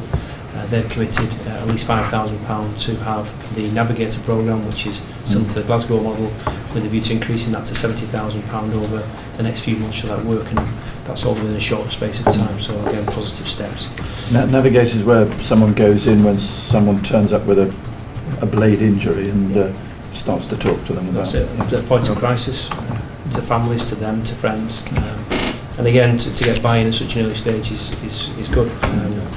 We've also got Forging Ahead, which is a piece of work that Pete Spratt is working on through Paul around getting employment for young people. We're looking at 6 or 7 people, trying to get them employment into some of the larger businesses around Sheffield, IKEA for example. And this week I'm meeting with Richard Wright, Chamber of Commerce, to see what other businesses are out there that we can start to tap into. But again, it's that longer term activities or interventions that we're missing some months ago, but now hopefully are more focused through Fortify. Finally, I suppose one of the last pages around our people.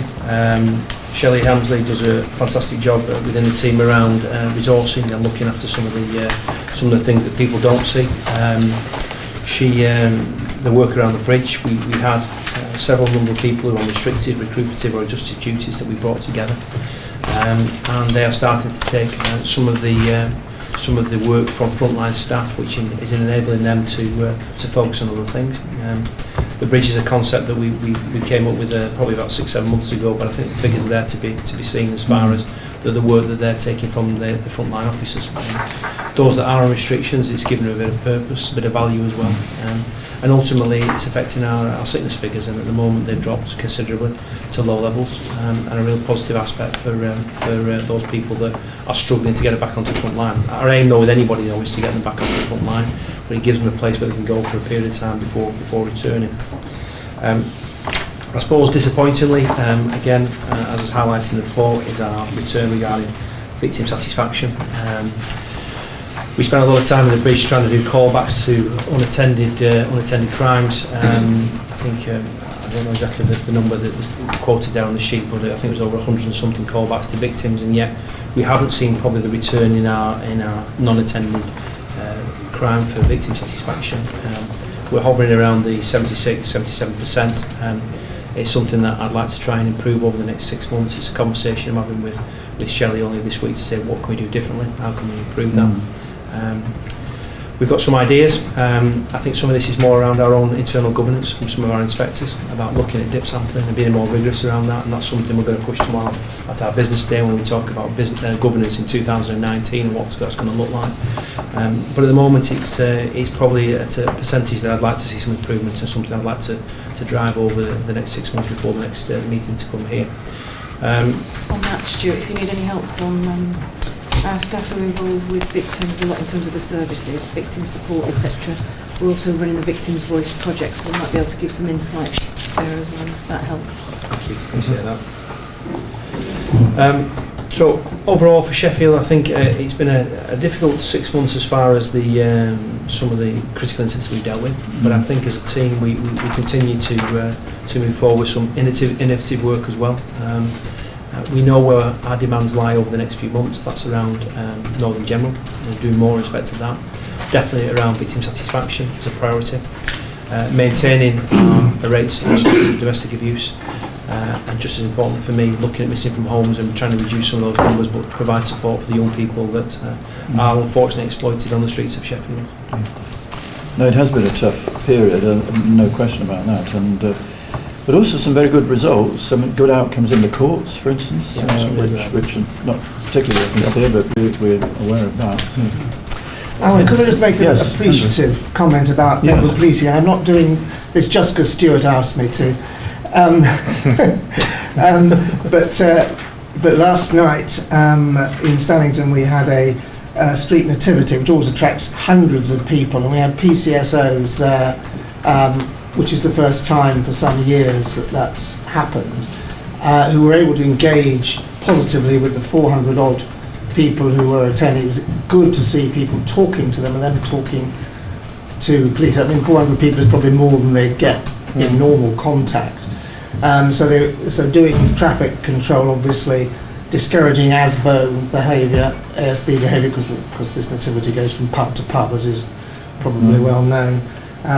Since it was live on Look North last night. There was an inn, you mean? But still had time to talk to people and be talked to. And I thought that was a really good example of the way in which neighbourhood policing can have a positive impact on a community. Well, it's good to know. I did see a little bit of it on the Look North. Yeah. Do you sing local carols? We sing some local carols, but probably not as much as as most attending would wish to. Well, the chief was a little taken aback by the singing of Welsh Shepherd's Watch to the tune of it on Sweet Charming Bells. No, at the cathedral. No, on Bartat. Oh yeah. But I was explaining that there are lots of local carols in your part of the world, Bradfield. Absolutely. No. Any others? Paul. Sorry. Paul and then. I was just going to add some good news about the Northern General Hospital that I just wanted to add on there. If I just set the context for you, the Northern General Hospital is the busiest A&E outside of London. It treats 350 patients per day just through A&E. It's the largest hospital premises in Europe in terms of its footprint. So you just have to put that into context when you look at the demand and figures. On average, we were having 34 incidents a day reported within there, and that includes the mental health part of the hospital and the A&E and the rest of the wards. In the last 3 weeks, we've reduced that down to 19 incidents. Now, out of those 19 incidents, there are a lot of people that have operations that ring the police to say that they've got an issue around care, etc. We've got a direct contact now in terms of putting those calls back to the hospital in terms of dealing with that, because they're not crimes. But the real demand was around missing patients, both from the mental health side of the hospital, but more importantly A&E. The last 4 weeks, we've reduced what was to maximum sometimes at 8 a day down to 2 a day. And we've introduced this new policy with the hospital. It's been a real challenging times in terms of training for their staff. We've had police officers up at the hospital trying to reinforce the message. The next stage of that now is the hospital have now given us a dedicated police room we call Badgers A Police Station, which is now ready. I spoke to Carrie yesterday about how we're going to do that, because for me it's about a cultural change now for all visitors in the hospital and also the staff. So the good news is the figures are going in the right direction. It's taken us a long time, but more importantly, through negotiation with the University of Salford, they're now going to pick up a research project dedicated to the Northern General Hospital on behalf of South Yorkshire Police. They're going to fund it and hopefully seek further funding from other revenues that the university have got. So actually, in terms of understanding some of the issues, there's poverty. We've talked about that around homeless. That plays its part.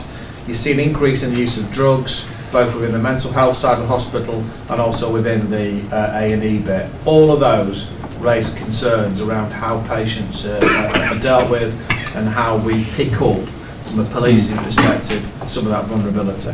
So I just wanted to just to say that's it. And then you asked a question about security. Let me leave you with this. There are 22 security guards that the Northern General Trust have. But they're based between the Northern General, the Hallamshire and the Children's Hospital. So in real terms, that means there's generally 2 security guards on duty a day. One of those will be in the CCTV room, one may be visible in the hospital. So go back to my starting point about how big the hospital is. Yes. You can understand some of the demands, which is why I'm pushing hard for the police officer because I think around crime reduction we have something we can help the hospital, but we need to do that every day to drive Well, us down. that's very, very positive, very interesting. We realise that it's a big hospital. I hadn't appreciated that it's that big and the demands are what they are. And it's amazing that you've done as well as you have, I think, in the circumstances.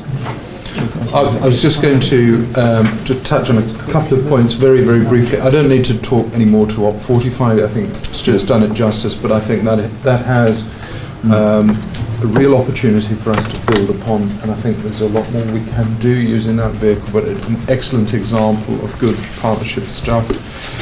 You touched very lightly, Commissioner, but absolutely right on the fact that despite some of the difficult challenges that the area has faced, and indeed more broadly around serious crime particularly, we're very pleased to start to see those results coming through in terms of very significant court cases, the last of which chap found guilty of murder yesterday, sentenced to 34 years imprisonment, and we particularly welcome the comments from His Honour Judge Jeremy Richardson, who is the Recorder of Sheffield, who described South Yorkshire Police as impeccable in its response to these incidents, and we're pleased for that recognition. Of course, credit very much goes to the operating teams. Two very quick points to end upon. One, Stuart didn't quite touch on it, I think you were about to. You mentioned stop and search. This is the response to knife crime. Of course, there's the whole swathe of more sophisticated approaches, hence Fortify and all the rest of it. But one of those practical things that we can do is to increase the chances of being stopped and searched in the street. And you'll see that those numbers are starting now to lift. I think and can confidently predict that will continue to grow. So we'll get back to a very much more proactive, interventionist policing style, but very pleasingly, just because the numbers are going up, the numbers of arrest are also going up. So people are obviously targeting the right people. These are not just speculative searches. And the concomitant set of indicators, which is really important, is complaints continue to plummet. So we're targeting the right people effectively, professionally, politely, and in line with our powers, which is precisely what the public want to see. And similarly, you touched on understand the reasons why. You touched on what some of the neighbourhood teams were doing in different parts. But I just wanted to flag up that on page 30, paragraph 4.4, about the Sharrow team engaging with a supermarket on Eccles Hall Road. So this is a supermarket that logged over 568 complaints about begging, many of which were intimidating. Now, we've all been to supermarkets where we've interacted with aggressive beggars. How many of us have actually phoned the police? I would suggest to you that 568 is a small representation of the numbers of people affected by that sort of behaviour, and that 9 months into properly tackling that problem, that has reduced to 0 complaints, I think just talks to some real practical good. There's a sort of a decent supermarket trying to do their business in the right way. There is a good partnership approach to tackling the problem. There are people on the ground who own the problem and understand the problem. And this has made a massive difference to the quality of life of thousands and thousands of people just on Eccles Hall Road. And that is a microcosm of what we're seeing across the county, and there are dozens and dozens of examples, all of which builds on the point that neighbourhood policing is really important, both in terms of reducing demand, but in terms of making life better for people. And we're doing so at the same time as reducing demand on our response officers, who would otherwise be turning out to this sort of stuff every single day.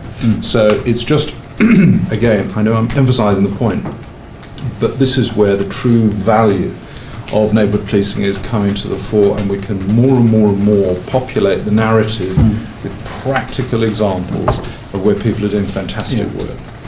Well, I shop at Waitrose on Eccles Hall Road, and it's quite true. There were people who were quite aggressive as you got out of your car. They came up to you, and yes, it was not pleasant, Yes. that is Yeah. true, Yeah. and they have disappeared. So I wasn't one of those who phoned the police, I might say. But, I think most people don't. That's why I say 568. So it's a that's small proportion of people affected.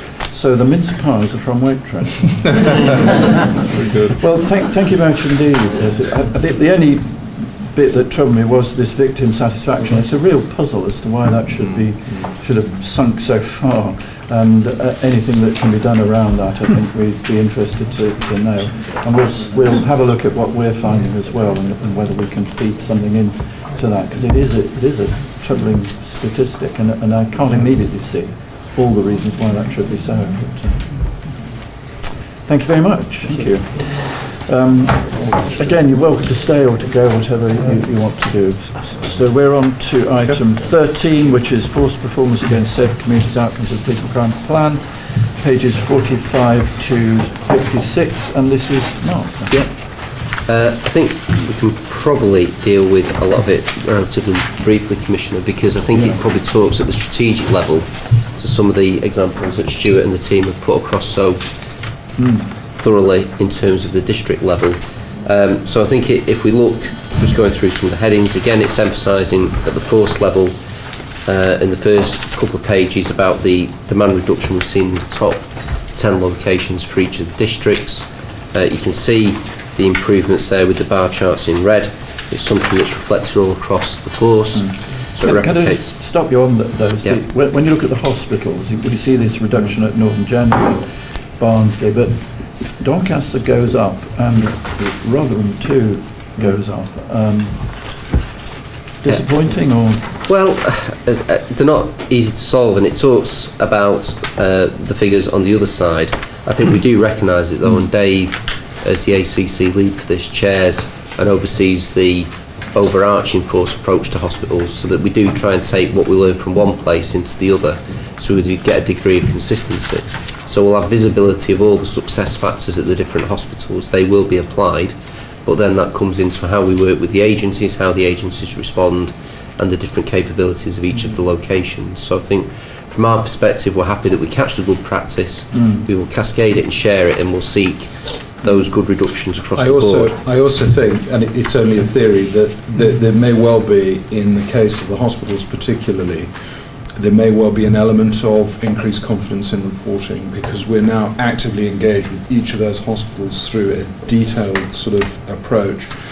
We didn't have this sort of detail before. Our demand wasn't well understood. It certainly wasn't part of the core performance management framework, and we didn't have neighbourhood officers who were engaging with these hospitals to sort out their problems. So I would suspect that in the recent past, hospitals of course were dealing with this sort of demand, but there was nobody to report it to necessarily, and so there might be an element of that.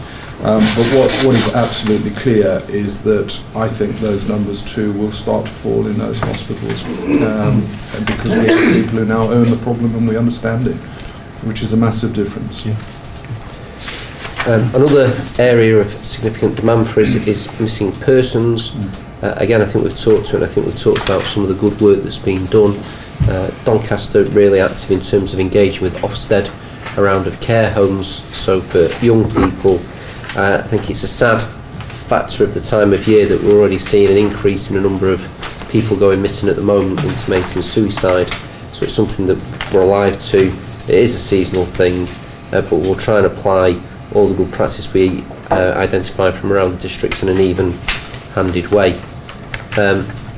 Looking across other areas of demand, antisocial behaviour, Dave Hartley chaired the symposium on that to identify and share good practice through the problem-orientated policing approach. That highlights a number of elements of good practice that, as I've said, we're sharing across the districts. We've had the designing out crime officers. They received inputs from consultants on a national basis. So again, we'll look happily for good practice elsewhere across the country. So this is DOCO. Do you call them DOCOs then? DOCOs, yeah. They're quite new, aren't they? That's a new... I think it's probably been around a bit, a formalisation, professionalisation of what we maybe had before. Yeah, this is a group of people who previously they've been known as various things, architects, liaison officers, and what have you. But this is now there is a specific sort of piece of accreditation. Is one approach to doing it. Their accreditation and training is all supported by Police CPI, which is a publicly owned organisation owned by the police service. It raises revenues from people paying for licensing and accreditation, and that is all ploughed back into these individuals. And they are a very significant group of people. There are only a few of them, but what we have is a toehold into planning authorities. So it is a requirement of planning authorities to have regard to designing out crime. And we do know that there's a really good evidence base that if you have a group of houses built in accordance with sort of designing out crime principles versus a similar group of houses built not to those principles, the difference in terms of burglary, for example, depending on the study that you look at, anywhere between 74% and 87% fewer in these. So it's a massive investment in long-term designing out of crime. It's really important. I thought you were itching to say something. Talks then to further problem solving and partnership events, because obviously we've got the national lead around much of this, so we capture the good practice. Just moving on to some specifics, we had, which I think was really successful, Operation Dunlin around rural crime. I think it was really a good effort from us being out proactive, but we got tremendous support from the rural communities as well. So we are conscious about the potential for people to feel vulnerable in these communities. So it's something we'll be maintaining the effort with the neighbourhood teams to make sure that we are reassuring people and that we will on a regular basis embark on this sort of initiative. What the crime which you call deer causing, is that coursing? I think it's coursing. Yeah. I think deer causing would probably be some sort of offence or something different. No, I just never heard of it called deer coursing. Coursing. Yeah, I think it's a typo. Yeah. I think it's coursing. No, I'm sure it's a typo, but I just trying to think what happens. Because hare coursing, they release a hare, but deer coursing, do they do the same? They can either be shooting, they'll do some with shooting, or chase them out with dogs. Chase them out with dogs. And what we've seen is people who will almost drive down a rural road with firearms, and if they see wildlife on the roadside, they'll take it from the vehicle. So it's almost like a drive-by poaching. All of which, of course, is very dangerous. It's illegal, and the same type of people who do this will break all other manner of legislation. So we really do. I met farmers, principally in the Doncaster area, who talk about lamping and and hare coursing. And absolutely, so on. Absolutely. Operation Shield, you raised earlier, Commissioner, about the increases in burglary on a seasonal basis. You'll be aware that we've employed Operation Shield, which is property marking, but also devices which will, if a burglary or robbery takes place, can be used to cover the offender in, to them, invisible marking liquid, to us, visible with a lamp, which we can then trace back. It back. has a deterrent effect as well, you're Absolutely. saying. So And that's been very successful. Yeah, in the report, as it says, that if you look at those areas where we've applied it, in the Operation Shield areas, Sheffield has seen a 43% reduction in burglaries in the affected area and 37% in Doncaster. So again, on the like-for-like period last year, that's really positive. And of course, we did time it to try and head off the seasonal peak. So it was timed deliberately. I think we've talked about knife crime. The Chief talked about the proactive approach to stop search, and Stuart talked about Operation Fortify, and it again replicates the figures there, showing the increase in proactivity at the top of page 54 about our use of stop search. I think the report then probably talks to some specific case studies which probably speak for themselves.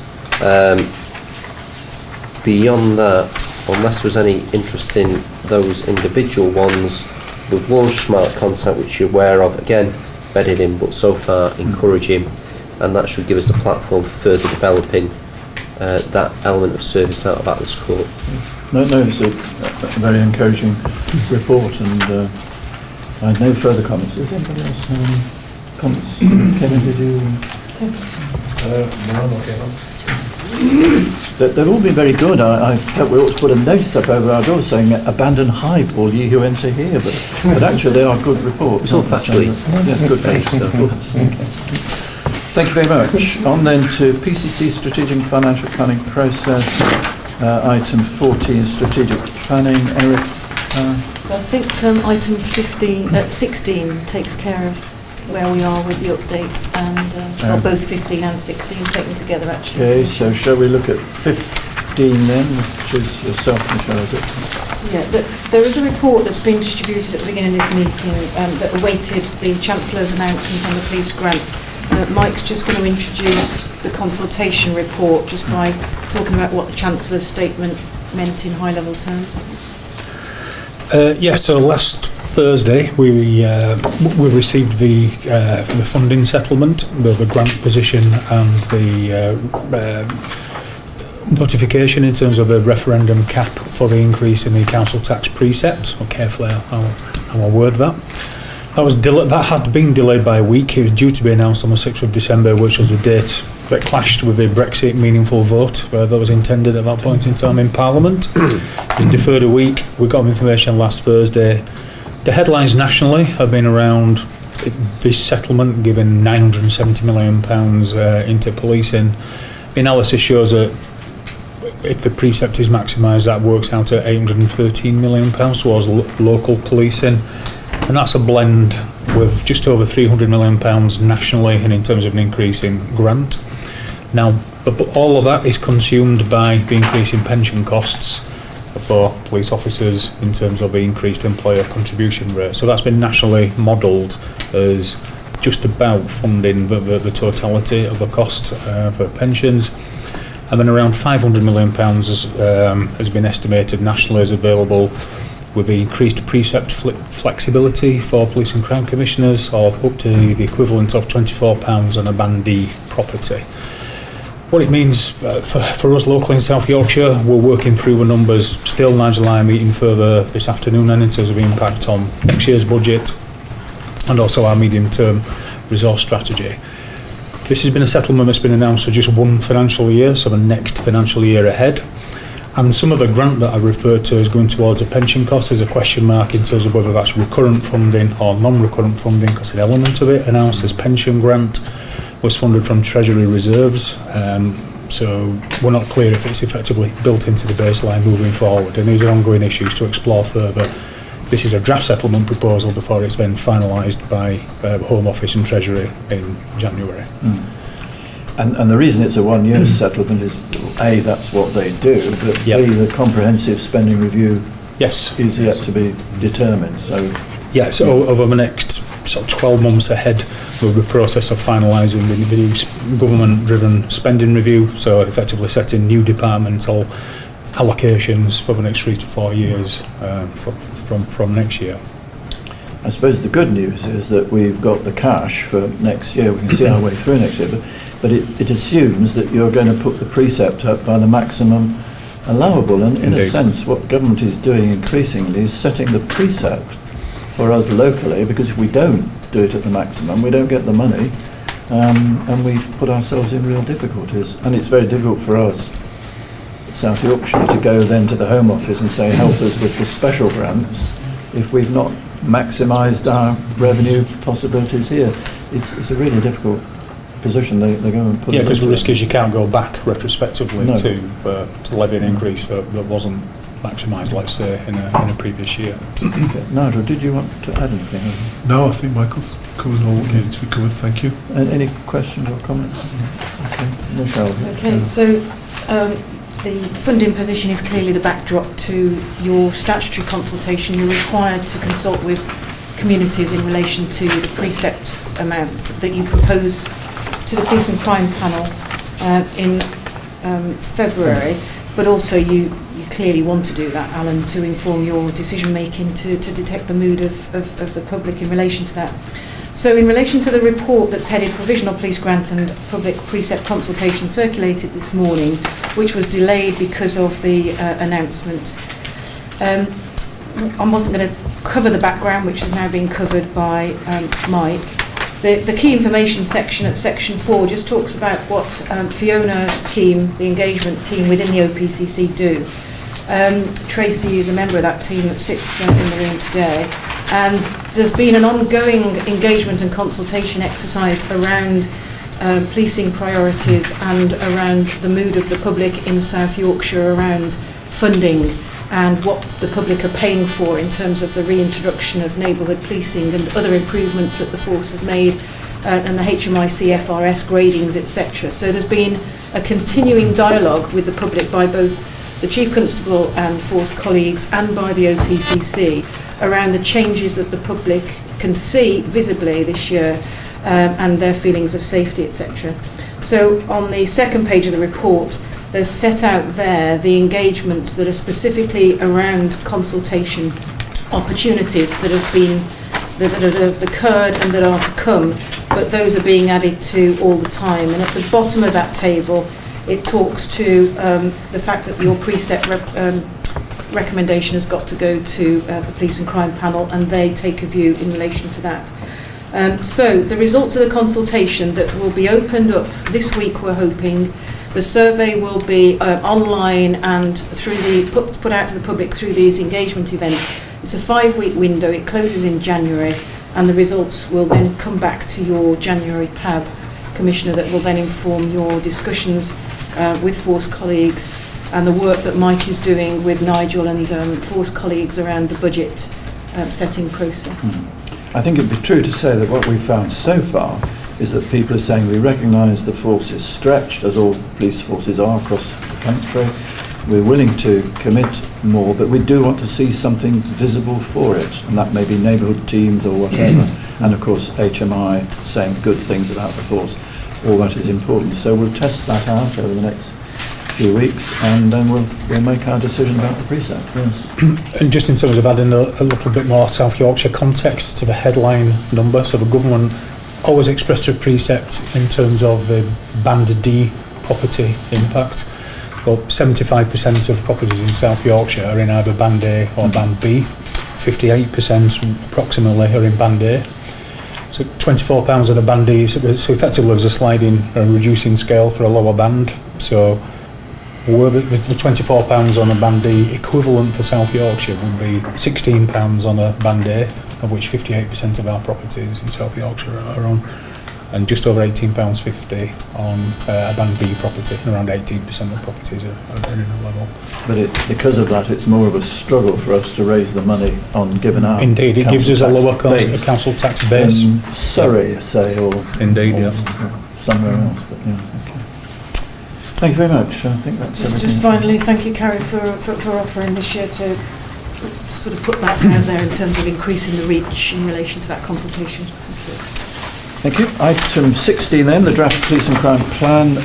Brief report, Michelle, briefly. Yep, it's just an update on where we are there. Page 1, to be honest, is a rehearsal of what was said to you at the last PAB, Alan, in terms of the emerging priorities and the process to get to that list.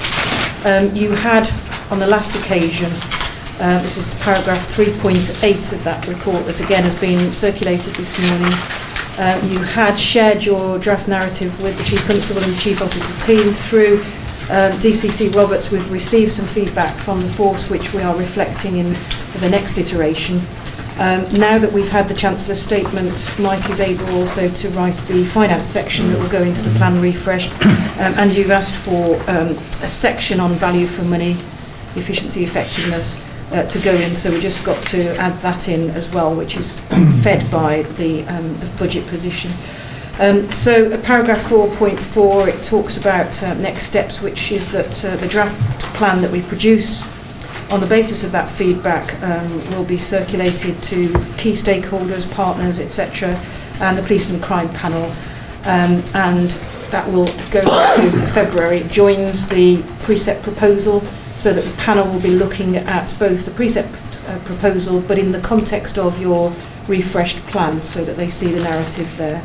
And DCC Roberts and I are going to work with key staff in the OPCC and force around the measures that support the priorities that you've asked for in that refresh of the plan. A lot of them will stay the same. Mark and I anticipate because there's a plan on a page which seeks to deliver what's already in the plan and your priorities haven't changed, but there may just need to be some refining or flexing there that we're working on. Okay, thank you very much. Okay, thank you. So we move to other assurance reports by exception. We've already done item 17, so item 18, which is Andrew, your independent ethics panel, 63 to 66.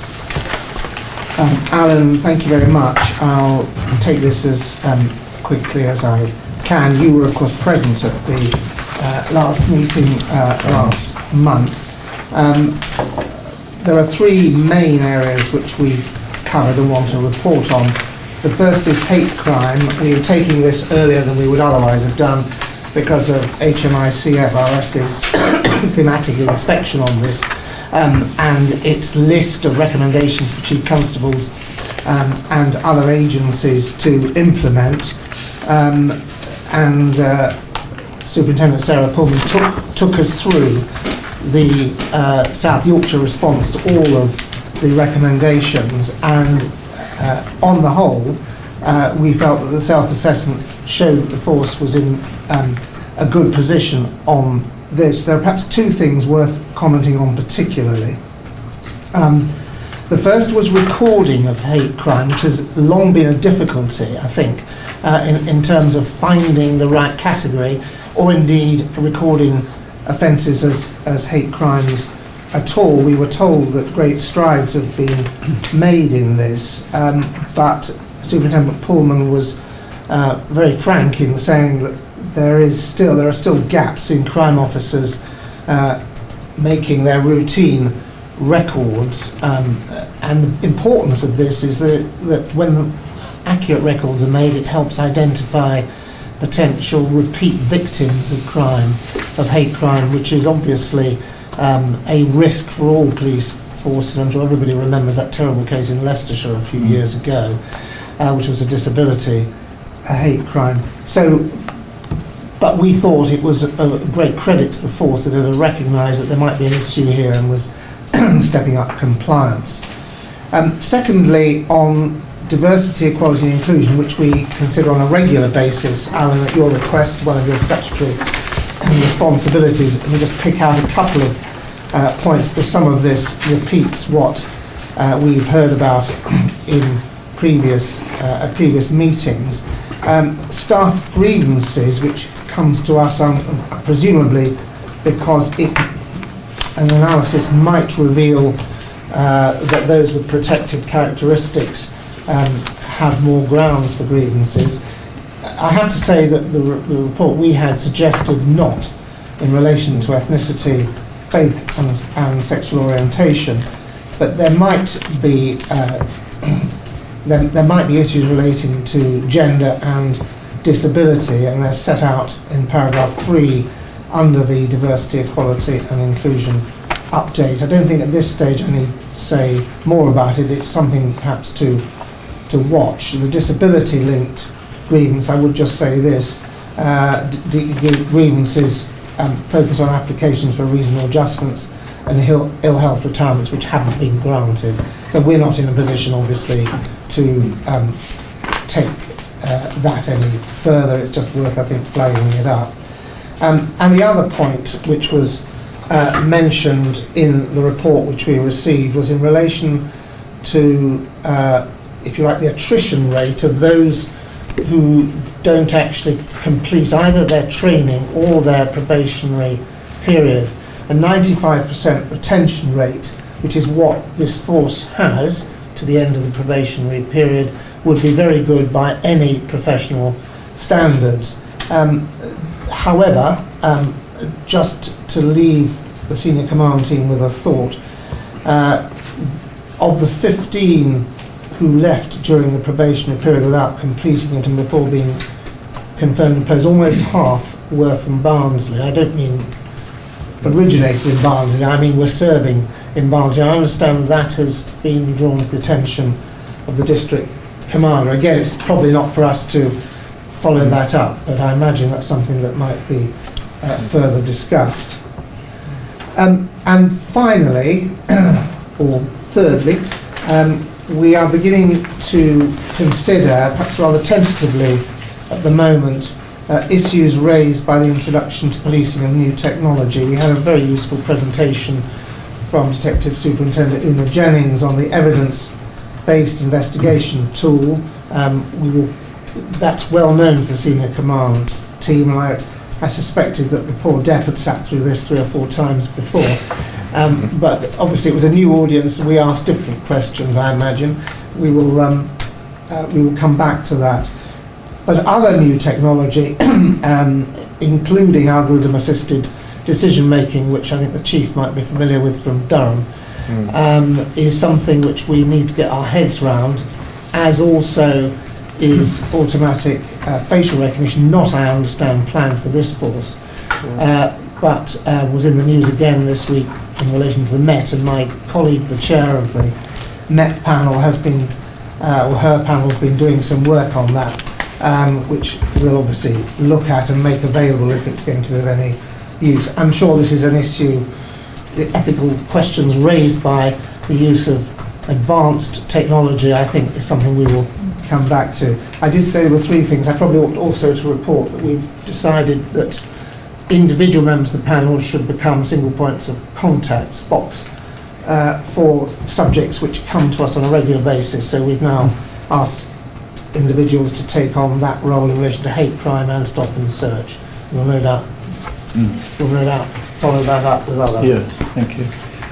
Well, grateful as ever for the work of your panel, Andrew. And yes, new technology, AI, is of particular interest to certainly one of the members of the Police and Crime panel, Alan, over there. So I'm glad that that's an area that you'll be taking forward in the future. I was at your meeting, so I've no further questions or comments, except to say there is a spelling mistake, Andrew, which is very disappointing. We hope we'll sort that out. Mark? Yeah, just to reiterate the point, we are not in the business of screening stuff out. The tools that we apply are to maximise our opportunities so that we go to the best chance of getting a success first, but we're not using anything to screen things out, and that applies at all levels of policing. I've had the conversation with senior detectives. Any idiot can get the murder manual out and do everything. Actually, the skill of an SIO is apportioning where you go first and what you deal with it. So it's just, I don't want any suggestion that we're screening stuff out or we're using tools to do it. And I think we are in a good place. I think if the committee looks and comes up with some principles that we can consider as and when things develop, but it's just the caution that we'd welcome the principles, but Una, for example, invests a massive amount of time in doing the presentations. I think Andrew and everyone has seen any of the presentations that Force colleagues do, that there is a significant input on that, and that's an abstraction of a superintendent to do a report as opposed to stuff. So more than happy to engage, would happily take any initial guidance, but just pleased to urge a degree of caution with the commissioning, because that's work that we take out of dealing with 45 stop and search and everything else. Absolutely seriously, and I notice that many of your officers actually do things on a Sunday afternoon, so above and beyond, working hours. So we don't want to. I perhaps ought to say we are. Mark has heard me say on a number of occasions we are anxious not to impose further duties. And I hope Una. I think it genuinely was the same presentation that Una made to us, which she'd already made. It's not a criticism, it's just something I'll periodically throw in. You're right to remind it's not time to time. A free hit. Una's probably spent 3 weeks of her working year preparing stuff, which is fine, but that's 3 weeks she's not all over burglary figures, stop and search, knife crime. So very happy to do it, but please work with us in terms of managing requirements. Any other comments or questions? If not, thank you very much indeed, Andrew, again, and thanks to your committee. PCC decisions outside of PAB 19. Michelle, is this you? There's just one to note, Commissioner, just in relation to your community grant scheme decision making. Questions or comments? Mark? I thought you were on the brink of... No, I thought you were going to say something. Happy? You're happy? That was a happy face. That is my happy face. See, that's the bit I didn't honestly. 20. Any other business? Is there any other business? If not, can I thank you? There was a lot of ground that we covered actually, and we did it in a pretty compressed time. So I'm very grateful to people who contributed to that. So thank you for that, and I wish you all, if I don't see you again before Christmas, a very happy Christmas, and if we are out of the European Union, a not too impoverished New Year. Who knows?